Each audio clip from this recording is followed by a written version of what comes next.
如果回到那天，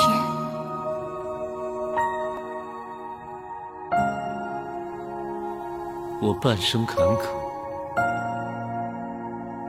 却多不由我。你跟我走吧。去哪儿？去哪儿无所谓，天涯海角。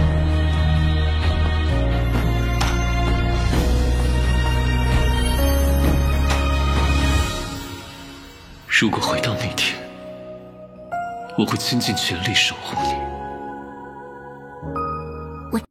Selamat datang di Narasi ID. Jangan lupa dukung channel ini dengan cara subscribe kawan. Langsung saja ke cerita. Ruang doa sekuler. Bel pagi, genderang sore, hari demi hari, hampir tidak pernah berakhir. Setiap hari, tampak persis seperti hari sebelumnya, beberapa hari kering dan kusam, beberapa tahun damai, tidak jelas, panjang atau pendek, semua ada di hati manusia. Dalam sekejap, Ghostly telah tinggal di kuil Tianyin selama berhari-hari, mendengarkan lonceng pagi dan drum rendah sore, di suatu tempat di lonceng berdentang segera setiap hari, diam-diam menghabiskan hari-hari. Entah bagaimana, hanya dalam waktu beberapa hari, dia sepertinya sudah terbiasa dengan lingkungan yang tidak biasa ini, setiap hari dia pendiam, hanya menatap kosong. Dia berada di puncak masa mudanya, tubuhnya dalam kondisi sangat baik, meskipun terluka parah tetapi pertama dia masih muda, kedua, budidayanya dalam, di samping kuil Tianyin sangat murah hati dengan dia, obat apapun yang mereka miliki mereka tidak pelit, menggunakannya pada mereka sesuka hati. Dengan reputasi dan posisi kuil Tianyin, obat yang baik di kuil, secara alami dibandingkan dengan dunia itu adalah obat tingkat tinggi, kemanjuran obat dengan cepat mulai berlaku, luka di tubuhnya, sembuh sangat cepat.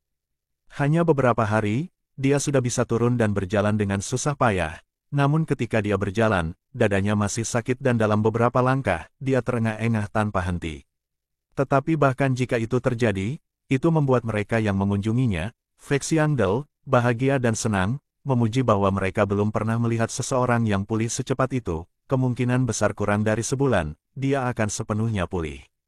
Ghostly hampir setiap hari bergaul dengan mereka, sesekali berbincang-bincang, kedua belah pihak menghindari berbicara tentang peran mereka yang berlawanan. Hampir sekarang di Feixiang dan mata para biksu Tianyin, Ghostly hanyalah orang biasa yang mereka kenal, memperlakukan dengan niat baik, dan bukan mereka yang menghadapi masalah, dengan paksa mengambil penjahat sekte jahat dari tangan sekte King Yun. Dan Ghostly tidak lagi bertanya pada Tianyin Temple tentang mengapa mereka menyelamatkannya. Hari-hari berlalu dengan santai, Ghostly hari demi hari pulih, beberapa hari ini, ia bisa berjalan lebih mudah, kadang-kadang ketika bel pagi dan gendang malam berbunyi, ia akan mengambil kursi, membuka jendela, duduk di dekat jendela dan mendengarkan dengan penuh perhatian, seolah-olah lonceng dan gendang di kuil Tianyin ini, baginya, memiliki daya tarik yang menyenangkan. Ketika ia sedang memulihkan diri, biksu-biksu Tianyin, hanya Feixiang dan Fasan yang sering datang mengunjunginya, para beku lain hampir tidak pernah datang, apalagi Puhong Master dan tingkat Master generasi puisi lainnya. Dan karena demi penyembuhan, Ghostly juga tidak pernah meninggalkan ruangan. Selain sesekali membuka jendela untuk menatap keluar, muncul di hadapannya, hanya halaman kecil, dinding merah ubin mengkilap dan hanya beberapa pohon pendek yang ditanam. Hanya itu untuk Ghostly, halaman kecil yang sederhana dan biasa, sebenarnya adalah rasa keakraban yang sudah lama tidak terasa, sejak hari dia membuka jendela, meskipun dia tidak mengungkapkannya tetapi di dalam hatinya, dia langsung menyukai tempat ini. Mendengarkan lonceng di pagi hari, gendang di malam hari, waktu sepi dan santai itu, hanya untuk waktu yang singkat, itu sudah membuatnya enggan untuk melepaskannya, mabuk. Siapa yang tahu, di dalam hatinya, harapan yang paling mewah sekali, adalah menjalani hari-hari yang damai seperti itu. Gunung Meru, kuil Tianyin, di antara kuil besar yang luas, tempat suci dan paviliun, halaman kecil di sudut terpencil yang tidak dikenal, hidup seperti itu, hidup. Zia, pintu kayu didorong terbuka, Feixiang masuk sendirian, menyapu pandangannya ke sekeliling dan kemudian ke Ghostly yang sedang berbaring di tempat tidur. Mata Ghostly tertutup, tidak tahu apakah dia sedang tidur. Feixiang tersenyum, berbalik dan menutup pintu, dia bertanya kepada Ghostly, bagaimana perasaanmu hari ini, apakah dadamu masih sakit? Tubuh Ghostly bergerak dan dia perlahan membuka matanya, melirik Feixiang, dengan acuh tak acuh berkata, kamu bertanya pertanyaan ini setiap kali kamu datang, tidakkah kamu bosan dengan itu? Feng Xiang tersenyum dan menggelengkan kepalanya, matanya bergerak dan dia berjalan ke dinding yang lain, sebelum melukis dengan Guanyin Bodhisattva, mengambil 3 batang dupa dari altar, menyalakannya dengan lilin ditempatkan di samping dan kemudian dimasukkan ke dalam pembakar dupa tembaga. Asap samar melengkung ke atas, menyebar ke udara, bahwa lukisan Guanyin Bodhisattva tiba-tiba tampak tidak jelas, udara juga secara bertahap diresapi dengan aroma dupa yang samar. Feng Xiang menggenggam kedua telapak tangannya, berdoa 3 kali ke lukisan Guanyin Bodhisattva lalu berbalik dan memandangi Ghost Li untuk waktu yang lama, tiba-tiba berkata, apakah kamu tidak datang untuk berdoa? Ghost Li tertegun, tidak bisa tidak melihat ke arah lukisan itu. Guanyin Bodhisattva dalam lukisan itu penuh belas kasihan, bermartabat cantik, sepasang mata ramping yang tajam memandang ke kejauhan, hampir seperti melihat makhluk hidup dan manusia di dunia, saat ini, juga dengan murah hati memperhatikan dirinya sendiri. Hatinya bergerak tetapi kemudian dia mencibir, apa yang saya doakan padanya, jika dia memang spiritual, di masa lalu saya telah berdoa dengan sungguh-sungguh ke surga dan berbagai dewa dan Buddha berkali-kali, saya tidak melihat mereka berbelas kasihan. Feng Xiang menatapnya untuk waktu yang lama, Ghost Li tidak menyusut, cibiran itu masih ada di bibirnya, tidak menunjukkan tanda-tanda mundur atau penyesalan. Setelah beberapa lama, Feng Xiang menghela nafas panjang, membalikkan badan, menundukkan kepalanya rendah dan berdoa kepada Guanyin Bodhisattva sendiri, dengan lembut menggumamkan sesuatu, tidak terdengar. Ghost Li memperhatikan dari belakang, terus menyeringai. Feng Xiang memberi hormat, berbalik, ekspresi kebajikan di wajahnya perlahan menghilang, menggantikan dengan ketenangan dan senyum, berkata, saya melihat bahwa Anda terlihat lebih baik hari ini, dan baru-baru ini tubuh Anda sebagian besar telah pulih, mengapa kita tidak pergi keluar? Ghost Li tampak tidak terkejut oleh pernyataan itu, berkata, keluar, kemana? Feng Xiang tersenyum dan berkata, kemana Anda ingin pergi? Untuk melihat siapa yang ingin Anda lihat. Ghost Li mengerutkan kening dan kemudian mengangkat alisnya dan berkata, kenapa, jangan bilang Tuan Puhong dia. Feng Xiang mengangguk dan berkata, ya, guru mendengar bahwa Anda telah pulih, sangat senang, meminta saya datang hari ini dan melihat, jika Anda tidak merasa lelah, Anda dapat bertemu dengannya. Saya ingin tahu apa yang Anda pikirkan. Ghost Li memperhatikan Feng Xiang untuk waktu yang lama, tiba-tiba tersenyum dan berkata, bagus, bagus, bagus, saya menunggu waktu yang sangat lama untuk hari ini, tentu saja saya ingin melihatnya, terlepas dari apakah tubuh saya telah pulih, bahkan jika itu sudah pulih, adalah hari itu dengan luka parah, kalau saja dia mau, bahkan jika saya harus merangkak, saya juga akan merangkak untuk melihatnya. Feng Xiang menggenggam kedua telapak tangannya, pelindung berlebihan, ikuti saya. Setelah berbicara, dia memimpin jalan, pertama berjalan ke pintu, membuka dan berjalan keluar. Ghost Li mengikuti berikutnya, namun ketika dia hendak berjalan keluar dari ruangan, karena suatu alasan, dia berbalik tiba-tiba dan melirik lukisan Guanyin Bodhisattva di dinding, di sulur asap yang melengkung, alis Guanyin Bodhisattva yang penuh belas kasihan dan mata yang baik, sedikit memegang senyum, sepertinya juga mengawasinya. Alis Ghost Li mengerutkan kening, mendengus, segera berbalik, tidak pernah kembali lagi, berjalan lurus, meninggalkan aroma dupa yang samar, di ruangan kosong di belakangnya, dengan lembut melayang. Berjalan keluar dari halaman, jalan setapak sekitar 2 zang panjang, lebar 4 chi, dilapisi dengan dinding merah, sekitar ketinggian 2 manusia, ubin kaca hijau menutupi bagian atas, ujung lorong adalah pintu melengkung bulat, berjalan di dekat pintu melengkung, dia tidak jelas mendengar suara di luar. Bunyi-bunyinya agak aneh. Pada awalnya kelihatannya para beku melantunkan kitab suci di dalam kuil tetapi di dalamnya bercampur dengan bunyi-bunyi aneh lainnya, beberapa di antaranya tidak terduga muncul di sini, seperti wanita dari desa berkumpul untuk mengobrol, atau orang percaya yang melakukan Buddha upacara keras, bahkan ada suara tangisan samar anak-anak.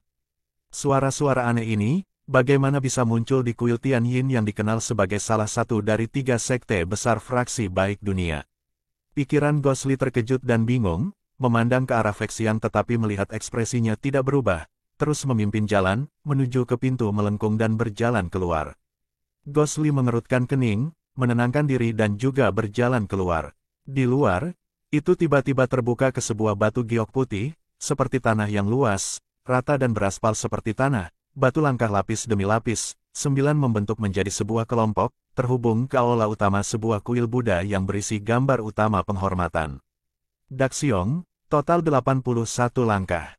Dan di antara langkan berukir dan tangga batu giok, aula candi menjulang tinggi, sangat tinggi, sebelum candi 13 pilar batu besar naik ke langit, ketinggiannya melebihi 10 zang, atap candi megah dan menyilaukan, 8 bubungan atap dibagi rata, di atas, diukir di kepala naga, sebelum masing-masing punggungan kepala naga yang terbalik, 10 hewan keberuntungan diukir di atasnya, perilaku mereka berbeda dan seperti manusia. Dan ukiran-ukiran yang berbeda di kuil itu luar biasa dan indah, melampaui imajinasi manusia, bukan apa yang bisa dilakukan orang biasa. Di belakang aula utama, kedua sisi, depan, adalah bangunan-bangunan candi yang tinggi satu demi satu, di antaranya kotak-kotak publik atau jalan-jalan kecil yang berkelok-kelok menghubungkan mereka, beberapa langsung terhubung bersama, menumpuk satu demi satu, pemandangan yang sangat megah. Hanya bahwa meskipun arsitekturnya megah dan mengagumkan, dan memang membuat orang kagum tanpa henti tetapi pada saat ini, hal yang paling mengejutkan bagi Ghostly bukanlah ini, sebaliknya pada alasan sakral yang bermartabat Buddha, ada banyak orang biasa yang melintasi, tak terhitung memegang dupa tongkat, berlutut sembahyang, tangga kotak umum, di dalam dan di luar aula kuil, tongkat dupa dan lilin yang tak terbayangkan terbakar pada puncaknya. Kuil Tianyin yang begitu besar, memegang posisi yang tinggi di antara fraksi baik dunia, seperti kuil biasa yang sekuler, terbuka bagi banyak rakyat jelata sekuler untuk menawarkan dupa dan menyembah Buddha. Ghostly tidak pernah membayangkan ini, dia akhirnya mengerti serakan suara aneh tapi ini sebelum dia, membuatnya semakin bingung. Tumbuh di Bukit King Yun sejak muda, ia telah lama terbiasa dengan apa yang disebut gaya rumah abadi, lingkungan surgawi pegunungan surgawi, awalnya hanya para petani Tao yang bisa memilikinya. Di Bukit King Yun, di mana dia pernah melihat rakyat jelata biasa datang untuk menawarkan dupa dan memohon keinginan mereka. Ghostly memandang ke arah Fek Xiang, bertanya dengan kaget, ini. Fek Xiang tersenyum dan berkata, hari ini adalah yang pertama di bulan ini, karena itu ada lebih banyak orang. Meskipun kuil kami memiliki banyak orang percaya tetapi pada hari-hari biasa tidak ada banyak orang, hanya saja setiap pertama dan 15, orang-orang biasa di sekitarnya sekitar beberapa ratus mil, memiliki tradisi datang untuk berdoa kepada Buddha. Ghostly menggelengkan kepalanya, ragu-ragu sejenak, akhirnya masih bertanya, tidak, saya merasa aneh, mengapa Anda semua membiarkan orang biasa masuk dan menawarkan dupa kepada Buddha? Fek Xiang tampaknya mengharapkan pertanyaan ini dari Ghostly, menganggukkan kepalanya, memberi isyarat untuk berjalan ke arah dan kemudian mengarahkan Ghostly ke bagian belakang aula utama. Berbicara sambil berjalan, sebenarnya di kuil Tianyin masa lalu, seperti King Yun sekte dan sekte besar lainnya, tidak membuka ke dunia sekuler, hanya saja guru saya Pu Hong Master setelah mengambil alih sebagai kepala biara, bersama dengan 3 paman guru lainnya memahami kebenaran Buddha, mengucapkan harapan besar kepada Buddha, berkata, Buddha adalah Buddha rakyat, bukan Buddha sendiri. Dan memutuskan untuk membuka pintu untuk menerima rakyat jelata. Berbicara sampai di sini, Fek Xiang berhenti, berbalik dan menunjuk ke tangga yang tak terhitung banyaknya menuju aula besar, berkata, apakah Anda melihat tangga penerbangan yang panjang itu? Ghostly mengangguk, berkata, kenapa? Fek Xiang menggenggam kedua tangannya, berkata, itu adalah salah satu paman guru yang melihat bahwa jalan gunung itu terjal, meskipun rakyat jelata ingin menyembah Buddha tetapi banyak yang lemah dan dalam kesehatan yang buruk, mengalami kesulitan untuk berkeliling dan tidak bisa datang menaiki gunung untuk menebus sumpah mereka. Pada akhirnya menggunakan kekuatan yang luar biasa, dengan kekuatannya sendiri, menggunakan 10 tahun kerja, di jalan gunung terjal yang membuka jalan permukaan laut Buddha ini, melakukan amal-amal yang tak terbatas. Ghostly dipenuhi dengan penghormatan yang mendalam, ekspresinya juga berubah serius, berkata, sebenarnya ada senior yang begitu luar biasa, bolehkah saya tahu gelarnya? Fek Xiang meliriknya, tiba-tiba terdiam beberapa saat, diam-diam berkata, judul paman guru itu adalah Puzi, sudah meninggal selama beberapa tahun. Tubuh Ghostly tiba-tiba membeku, Puzi, 2 kata ini seperti kejutan guntur di langit yang cerah, mengenai bagian belakang kepalanya, menggoyangkan hati dan pikirannya menjadi berkeping-keping. Fek Xiang melihat ekspresi Ghostly yang tidak terbatas, tiba-tiba sedih, kebencian mendadak, menghela nafas panjang, diam-diam berkata, lupakan, ayo pergi, Abbas masih menunggu kita. Ghostly kayu mengikuti Fek Xiang, langkah kaki awalnya yang ringan, sekarang telah menjadi berat. Setelah berjalan beberapa zang, tiba-tiba dia berbalik, kompleks ekspresinya, melihat dari jauh kerumunan orang ramai, tak terhitung orang melintasi tangga itu, penatua, pria, wanita, anak-anak, masing-masing dengan ekspresi taat berjalan menaiki tangga, mereka bibir melantunkan nama-nama Buddha, seolah berjalan melewati jalan itu, mereka akan lebih dekat dengan Buddha. Ekspresi Gosli rumit, sepasang tangan mengepal dan perlahan melepaskan, setelah beberapa saat, akhirnya dia perlahan-lahan menoleh ke belakang, berjalan di depan. Fexiang yang sedang menunggu di depan dengan kedua telapak tangannya tergenggam dan nyanyian, tidak banyak bicara. Mereka berdua berjalan pergi, meninggalkan jalan Buddha yang sunyi dan orang-orang percaya yang tak terhitung jumlahnya, di belakang mereka, di dunia sekuler.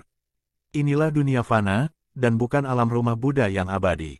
Berjalan melewati aula utama, ada sekelompok bangunan kuil dan aula di belakang. Kuil Tianyin adalah sekte besar yang terkenal, fasadnya yang mengesankan tak tertandingi dengan kuil biasa. Fexiang memimpin Gosli ke belakang, tidak berhenti di salah satu bangunan kuil, terus menuju ke belakang gunung. Gosli hanya mengikuti di belakang Fexiang, pendiam, wajahnya mengungkapkan pikirannya yang berat, arsitektur yang luar biasa indah dan indah, dia menutup mata untuk itu.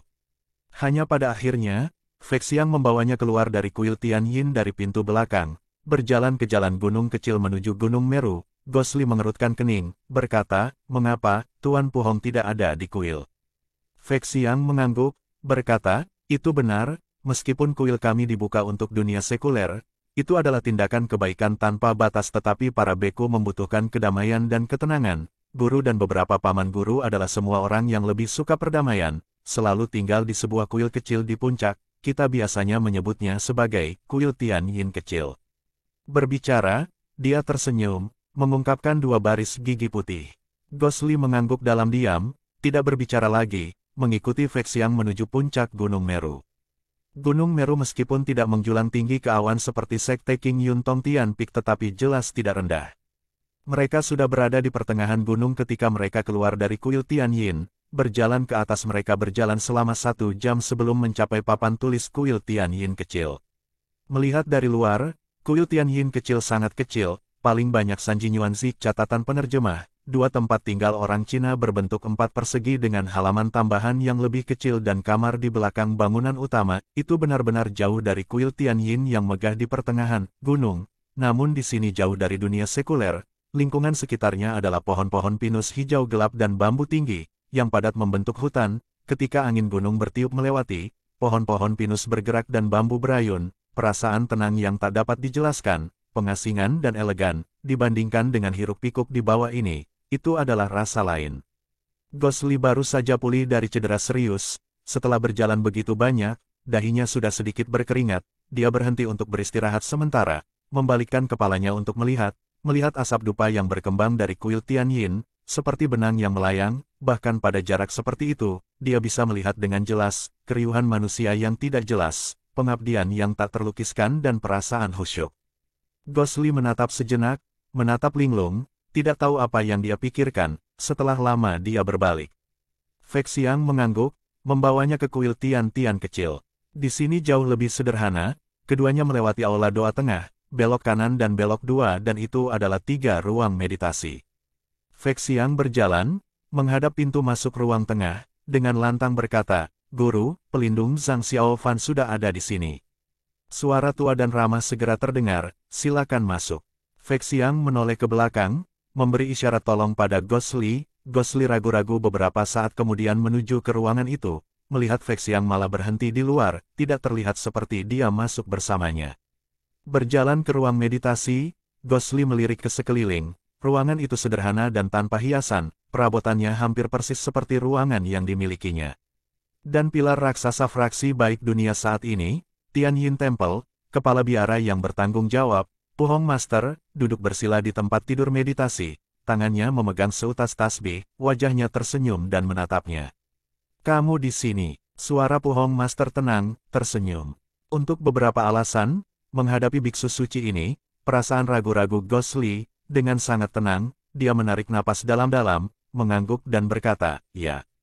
Puhong Master dengan hati-hati menaksirnya, dari atas ke bawah tampak hati-hati, matanya berbinar-binar dengan kebajikan dan kilau yang aneh, Tasbih di tangannya juga berputar dengan lembut. Setelah waktu yang lama, dia berkata, "Kamu seharusnya punya pertanyaan untukku." Gosli segera mengangguk, "Itu benar, saya bingung, mengapa kuil Tian Yin berisiko jatuh dengan sekte King Yun dan menyelamatkan saya, dan mengapa Anda semua?" Dia bertanya dengan tergesa-gesa, dia juga berbicara sangat cepat tetapi dia hanya setengah ketika dia berhenti tanpa sadar. Pohong guru mengulurkan tangan kanannya di udara, mencegahnya melanjutkan. Gosli bingung, menatap Pohong Master. Pohong Master menundukkan kepalanya dan meneriakkan, turun dari tempat tidur, berdiri, menghadap Gosli, berkata, "Sebelum Anda bertanya kepada saya pertama-tama akan membawa Anda untuk melihat seseorang." Gosli tertegun, berkata, "Melihat seseorang, siapa itu?" Pohong tidak menjawab, hanya berjalan keluar, perlahan-lahan berbicara, "Orang ini ingin melihat Anda untuk waktu yang sangat lama, dan saya tahu, Anda juga sangat ingin melihatnya." Gosli terkejut tetapi secara tidak sadar mengikuti.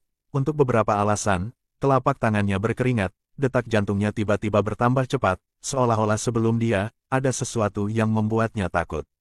Fek Xiang telah duduk diam-diam di luar ruang meditasi, melihat dalam waktu yang begitu singkat Pohong Guru sudah memimpin Gosli keluar dari ruangan. Ekspresinya tidak berubah, hanya melangkah mundur, berdiri di samping. Tuan Pohong meliriknya, mengangguk, tidak berbicara dan membawa Gosli ke arah lain, yang ada di Sanjinyuanzi, halaman terakhir, menabrak tembok gunung.